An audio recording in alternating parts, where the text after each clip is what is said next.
Assalamu alaikum masu kallon shirin gidan Badamasi. To ga ni ga Alhaji Badamasi ga kuma taska.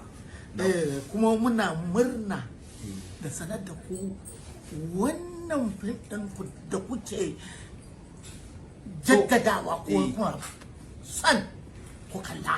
Kwarai kuwa. Dawowansa ranar 6 ga watan Oktoba.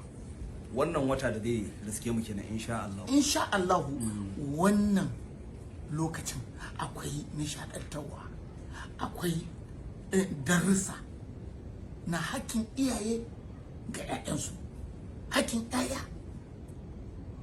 akan iyayensu, kuma akwai darussa akan amana, zumunci da kuma uwa uba ban dariya wanda ita sai mutane suke bukata.